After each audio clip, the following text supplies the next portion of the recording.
मित्रों, आज लोक माता जिन्हें हम लोग बहुत श्रद्धा से और प्यार से मां साहब बोलते हैं, अहिल्याबाई होलकर जी की 300वीं जयंती के अवसर पर हमारे लोकप्रिय मुख्यमंत्री जी ने ये निर्णय लिया कि इस बार कैबिनेट इंदौर में हो और होलकर राजाओं के द्वारा निर्मित इस राजवाड़े के अंदर हम कैबिनेट करेंगे। निश्चित रूप से हम सब इंदौर ही नहीं, मालवा निमाड़ के लोग अपने आप को गौरवान्वित महसूस कर रहे हैं कि अहिल्या माता ने जहां तक का शासन था उनका, वहां के सब लोग माननीय मुख्यमंत्री जी को धन्यवाद दे रहे हैं कि उन्होंने आज कैबिनेट करके इस स्थान को महत्व दिया है। और मैं भी यहाँ का जनप्रतिनिधि हूँ, इसलिए माननीय मुख्यमंत्री जी को धन्यवाद देता हूँ। आप सभी जानते हैं कि हमारे देश के यशस्वी प्रधानमंत्री जी ने 4 मजबूत स्तंभों की बात की है: युवा, महिला, किसान। इसमें से महिला सशक्तिकरण ये हमारा एक बहुत महत्वपूर्ण विषय, और ये पूरा की पूरा मां साहब को समर्पित है, अहिल्या माता जी को समर्पित है। और उनके ही सम्मान में 31 मई को देश के यशस्वी प्रधानमंत्री नरेंद्र मोदी जी भोपाल पधार रहे हैं और 2 लाख महिलाओं के सम्मेलन को संबोधित करेंगे। महिला सशक्तिकरण के लिए जो कार्यक्रम केंद्र सरकार और प्रदेश सरकार के द्वारा किए जा रहे हैं, जिस प्रकार महिला कामगारों के लिए औद्योगिक क्षेत्र में उनके आवास की व्यवस्था केंद्र सरकार और राज्य सरकार के सहयोग से सभी औद्योगिक क्षेत्रों में महिला कर्मचारियों के लिए आवास बनाने का निर्णय आज कैबिनेट ने भी लिया है। और माननीय प्रधानमंत्री जी इस विषय में विशेष रुचि ले रहे हैं, इसलिए केंद्र सरकार से भी हमें सहयोग प्राप्त हो रहा है। वहीं माननीय प्रधानमंत्री जी भोपाल और इंदौर की, भोपाल से ही मेट्रो ट्रेन का भी लोकार्पण करेंगे, इंदौर और भोपाल, और साथ ही दतिया एयरपोर्ट और सतना का एयरपोर्ट, उन दोनों का भी वहीं से लोकार्पण करेंगे। माता जी के जो 300 जयंती पर 20 मई से 31 मई तक काफी कार्यक्रम है। कल पता नहीं आप लोगों ने नाटक देखा कि नहीं देखा, अद्भुत नाटक था। मतलब प्रहलाद भाई और हम जरा कठोर माने जाते हैं, हमारी आंख में आंसू बहुत कम आते हैं, हमारे कारण बहुत सारे लोगों को आ जाते हैं, पर कल वहां हमें भी आंसू पोंछना पड़ा। इतना जबरदस्त नाटक था। माननीय मुख्यमंत्री जी ने वहीं पर निर्णय लिया कि प्रदेश के जहां जहां जो शहर मांगेगा वहां पर ये नाटक हम कराएंगे, और उसके प्रोग्राम भी बन गए हैं। कालिदास संस्कृति अकादमी उज्जैन में भी होगा, महिदपुर में देवी अहिल्या केंद्रित महिला कवि सम्मेलन होगा, ग्वालियर, भोपाल, बैतूल में यही महानाट्य प्रस्तुत किया जाएगा, इंदौर में एकल कविता पाठ व सांस्कृतिक गतिविधियां लगातार चलेगी, देवी अहिल्या केंद्रित महानाट्य शिव योगिनी अहिल्या ये भी अब एक बार फिर से लता मंगेशकर ऑडिटोरियम में होगा, राजवाड़ा परिसर में माता जी के लिए एक समर्पित महिला सशक्तिकरण के लिए भी कार्यक्रम होगा। राहगीर योजना, जब कभी भी एक्सीडेंट हो जाता तो साधारणतः लोग देख के और आगे बढ़ जाते हैं। हमारे देश के प्रधानमंत्री को भी इसकी चिंता थी और हमारे प्रदेश के यशस्वी मुख्यमंत्री जी ने भी इस पर चिंता प्रकट की। मुझे कहते हुए गर्व है कि अब कहीं पर भी एक्सीडेंट होगा, जो भी राहगीर रोक कर उस घायल व्यक्ति को अस्पताल तक पहुंचाएगा या उसको प्राथमिक स्वास्थ्य केंद्र तक पहुंचाएगा, उसको 25,000 रुपये सरकार की ओर से मिलेगा। उसको तत्काल 108 एम्बुलेंस पर फोन भी करना होगा। और ये राहगीर योजना निश्चित रूप से बहुत सारे लोगों की जान बचाने में बहुत महत्वपूर्ण भूमिका अदा करेगी। और जब जिस व्यक्ति को पुरस्कार मिलेगा उसको पुलिस परेशान भी नहीं करेगी।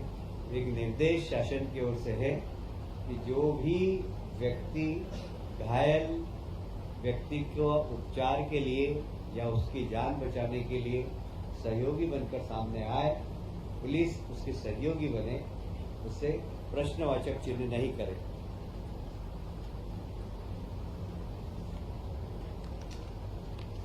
आप सभी जानते हैं कि हमारी सरकार किसानों को उनकी आय दुगनी हो, और इसलिए आपने देखा होगा कि एमएसपी हम लगातार बढ़ा रहे हैं। जहां एमएसपी बढ़ा रहे हैं वहां पर हम किसान के उत्पादन को खरीद भी रहे हैं। और इसलिए इस बार हमारी सरकार ने एमएसपी तो 2400 और 2500 रुपये निर्धारित की गई थी। हमारी सरकार ने 75 रुपये प्रति क्विंटल बोनस देकर 2600 रुपये प्रति क्विंटल में खरीदा। और इस बार रिकॉर्ड खरीदी हुई है, जो पिछले वर्ष की तुलना में लगभग 30 मीट्रिक टन अधिक, लगभग 62% अधिक है। 30 लाख मीट्रिक टन अधिक है, जो 62% पिछले बार की तुलना में अधिक है। मुझे ये कहते हुए बहुत प्रसन्नता है कि लगभग 20,000 से 20,000 करोड़ रुपया किसानों को बांटा गया, उनका पूरा उत्पादन खरीदा गया। 9 लाख किसानों से टोटल खरीदा गया है। और माननीय मुख्यमंत्री जी ने, विभाग के अधिकारी और माननीय मंत्री जी को भी धन्यवाद दिया है, और पूरे मंत्रिमंडल ने मुख्यमंत्री जी को इस अच्छे कार्य के लिए बधाई भी दी है।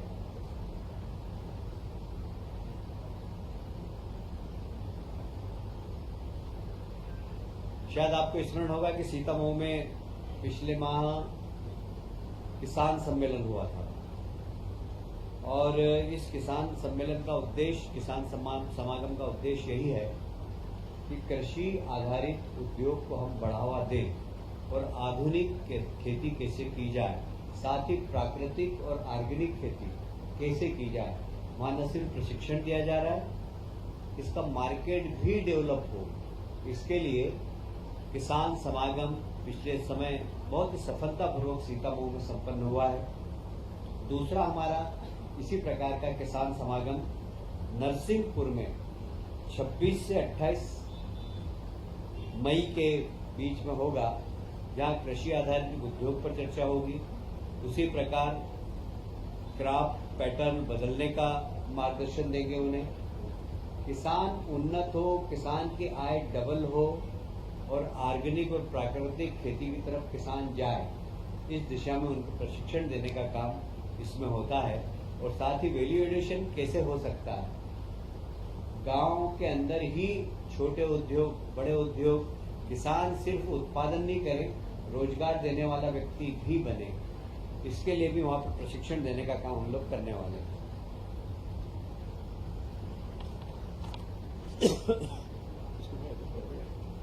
बहुत तेज या कम कर दो।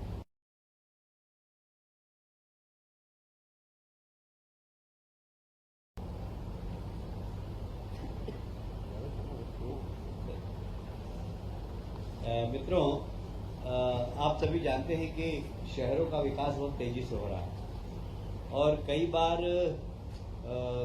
दो शहरों के बीच में यदि विकास करना हो तो कौन सी एजेंसी करे, ये हमेशा एक प्रश्न चिन्ह उठता है। जैसे इंदौर के लिए हमको अंतर्राष्ट्रीय एक एयरपोर्ट चाहिए। अब उस एयरपोर्ट को नगर निगम बनाए, कौन जमीन उसकी सिलेक्ट करे, इसके लिए बहुत ज़रूरी था कि एक ऐसी संस्था हो जो कि इस बारे में विचार करे, 2-3 शहरों के बारे में कैसे एक समेकित डेवलपमेंट और 2-3 शहर क्लब होकर विकास के बारे में सोचे। इसके लिए महानगर काउंसिल का एक, जब संविधान का 74वां संशोधन हुआ था उस वक्त संविधान में ये गाइडलाइन थी कि शहरों को एक महानगर परिषद बनाना चाहिए। तो हमने भी आज की कैबिनेट में महत्वपूर्ण निर्णय लिया है, जिसमें इंदौर, भोपाल, उज्जैन, जबलपुर, ग्वालियर मेट्रोपॉलिटन विकास प्राधिकरण बने। अब अभी एक हमने नियम का एक ढांचा बनाया है, उसके बाद इसमें कैसे हमें जनप्रतिनिधि को जोड़ना, जनप्रतिनिधियों के लिए काम, जनप्रतिनिधियों के मार्गदर्शन में काम करना। यह जब प्राधिकरण बना है तो इसका काम सिर्फ 2 संस्थाओं के बीच में गैप फिलिंग का, इससे नगर निगम का काम प्रभावित नहीं होगा, प्राधिकरण का काम प्रभावित नहीं होगा, वो अपने क्षेत्र में काम करते रहेंगे। बाकी हम एक सहयोगी संस्था बनकर काम करेंगे और इसके चूंकि मुख्यमंत्री इसके चेयरमैन होंगे और इसलिए ये प्राधिकरण शहरों को व्यवस्थित विकास, जो जैसे अब इंदौर के आसपास हम बात करते हैं, इंदौर, उज्जैन, धार, कुछ हिस्सा देवास का, कुछ हिस्सा हम धार का, इसे सबको मिलाकर एक मेट्रोपॉलिटन काउंसिल बना रहे हैं और उसके पूरे समुचित विकास का, ट्रांसपोर्टेशन कैसा होगा, 25 साल बाद वहाँ आवागमन कैसा होगा, कितने व्हीकल होंगे, तो हमें उस हिसाब से अभी से सड़कों का प्लान है। यहाँ पानी की आवश्यकता कितनी होगी, तो अभी से हम पानी के सोर्सेज के बारे में हम अभी से उसके बारे में सोचेंगे। ये समुचित मेट्रोपॉलिटन एरिया के अंदर पीने का पानी कितना लगेगा, यदि उस क्षेत्र के अंदर खेती है तो खेती किसान को पानी समुचित रूप से मिल सके, क्योंकि हमारे खेत को पानी देने का हमने संकल्प लिया। तो ये सब काम मेट्रोपॉलिटन काउंसिल करेगी और इसके 3 चरणों में इसकी कमेटी है। 2 चरणों के चेयरमैन मुख्यमंत्री होंगे, 1 चरण के माध्यम तीसरी हमारी काउंसिल बनेगी, उसमें लोकल शहर के सांसद, कमिश्नर, सारे जनप्रतिनिधि होंगे। इसमें जनप्रतिनिधियों का मार्गदर्शन और जितने विधायक इस क्षेत्र के हैं वो सब कभी भी आकर किसी भी प्रकार का कोई सुझाव देना चाहें तो दे सकेंगे। कुल मिलाकर इसका उद्देश्य है कि 2 संस्थाओं के बीच में फिल अप द गैप, जो गैप भरने का एक काम करेगी और विकास तेज गति से इस दिशा में काम करेगी।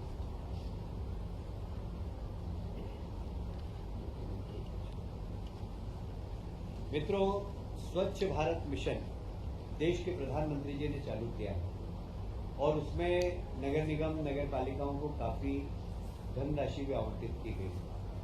अब जो भारत सरकार का स्वच्छ भारत मिशन में है 2.0 में बहुत सारे ऐसे प्रावधान है जो नंबर 1 में नहीं थे और इसलिए उन प्रावधानों की कमी दूर करने के लिए, जैसे मैं एक उदाहरण दूंगा कि पहले स्वच्छ भारत मिशन के माध्यम से कचरा कलेक्शन के लिए गाड़ियां आ गई। अब उनकी लाइफ 3 साल है, 4 साल है, हमको नई गाड़ी खरीदना है। नई गाड़ी खरीद करने के लिए स्वच्छ भारत 2.0 में वो प्रावधान अब नहीं है और इसलिए हम अब मुख्यमंत्री शहरी स्वच्छता कार्यक्रम हम वापस चालू कर रहे हैं। पहले ये हालांकि 2012 में चालू किया था, पर इसको बाद में जब स्वच्छ भारत मिशन आया तो यह शून्य हो गया था, क्योंकि वो बहुत बड़ी राशि भारत शासन से आ रही थी।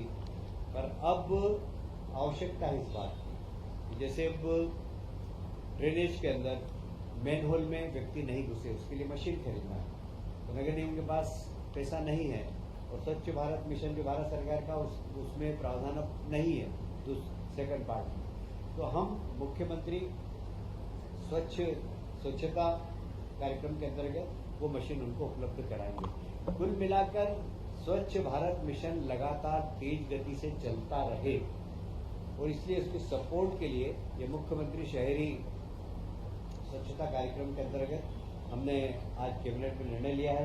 पहले चरण में हमने 277 करोड़ का ऐसे प्रावधान किया, हालांकि ये राशि मुझे अभी कम दिख रही है, इसलिए आज मैंने कैबिनेट में कहा भी है कि मुख्यमंत्री जी ये राशि बढ़ाना पड़ेगी, क्योंकि बहुत सारे नगर निगमों में बहुत सारे सामान नहीं है, मैं जा भी जाता हूँ, पर ये इसकी शुरुआत हो गई है। पैसे की तो कभी भी आ सकते हैं, 12 महीने हम लोग कैबिनेट करते रहते हैं, और पर यह एक अच्छी शुरुआत हुई है कि स्वच्छता मिशन जो केंद्र सरकार का वो तेज गति से चलता रहे। आज एक महत्वपूर्ण निर्णय और हुआ, फिर उसको वैसे कर दो, जैसे ऊपर कर दो सब। लोक माता देवी अहिल्या माता जी को समर्पित, क्योंकि आप सब जानते हैं लोक माता अहिल्याबाई ने उस समय रोजगार देने के लिए बुनकरों को महेश्वर में साड़ी बनाने का प्रशिक्षण दिया था, और आज भी महेश्वर की साड़ी विश्व विख्यात है। उनको ही समर्पित एक स्किल डेवलपमेंट का कार्यक्रम हमने फिर से प्रारंभ किया है। इस कार्यक्रम के अंतर्गत जरूरतमंद व्यक्ति को बैंक ब्याज से 1000 रुपये प्रति की छूट दी जाएगी, साथ ही तो उसको ब्याज की छूट भी देंगे। योजना में 100 करोड़ का प्रावधान है, इसमें युवा महिलाएं सभी सम्मिलित हो सकते हैं, और इस स्किल डेवलपमेंट के माध्यम से जब व्यक्ति रोजगार मूलक प्रशिक्षण प्राप्त करेगा तो कुछ रोजगार देने वाला भी बन सकता है। जैसे प्रधानमंत्री हमेशा कहते हैं कि रोजगार मांगो मत, रोजगार दो। यह योजना महिला हो या पुरुष उनको रोजगार देने वाला बनाएगी।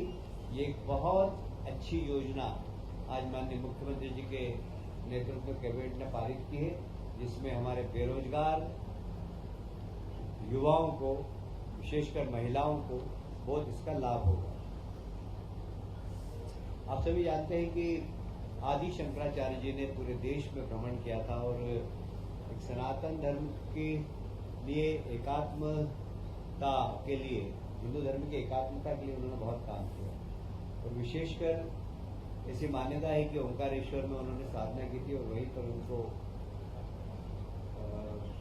मतलब ईश्वर के दर्शन भी हुए थे, दर्शन प्राप्त किए थे उन्होंने। इसीलिए हमारी सरकार ने वहाँ पर आदि शंकराचार्य जी की एक बहुत बड़ी 108 फुट प्रतिमा का तो उद्घाटन कर ही दिया है, पर अभी उसके आसपास बहुत सारे काम हमें करना है, जैसे उनके जीवन से संबंधित, उनके साहित्य से संबंधित, और सनातन परंपरा के अनुसार किस प्रकार हमारी पुरातन परंपराएं थी, उस सब के विकास के लिए आज 2100 करोड़ रुपए का एक प्रावधान किया है, जिसमें वहाँ लोग प्रशिक्षण ले सकेंगे, वहाँ लोग रहकर अध्ययन कर सकेंगे, लाइब्रेरी होगी, वहाँ रिसर्च मतलब लोग शोध कर सकेंगे, और एक ऐसा केंद्र बन रहा है वो, जो कि एक टूरिज्म के लिए भी बहुत अच्छा होगा, और विशेषकर जो भारत की सनातन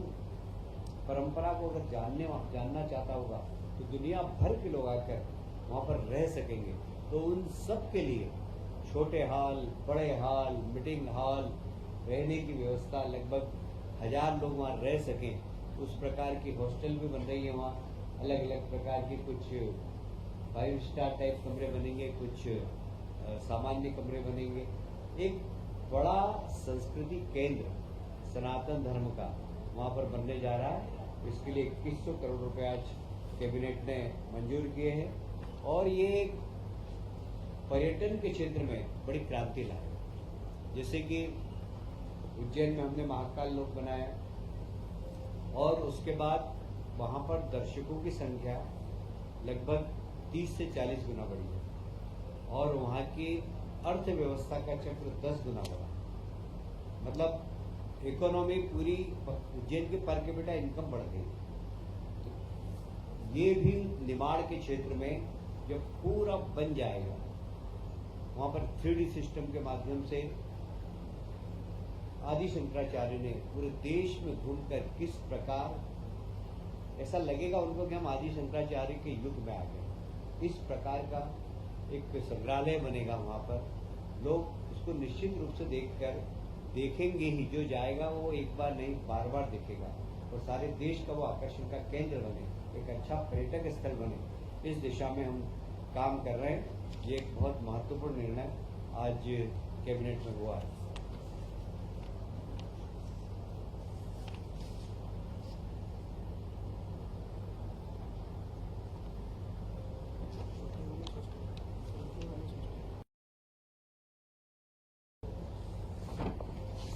जैसा कि मैंने अपने बात के प्रारंभ में ही कहा था कि वर्किंग वुमेन हॉस्टल सब इंडस्ट्रियल एरिया के अंदर हम बनाने का निर्णय लिया है।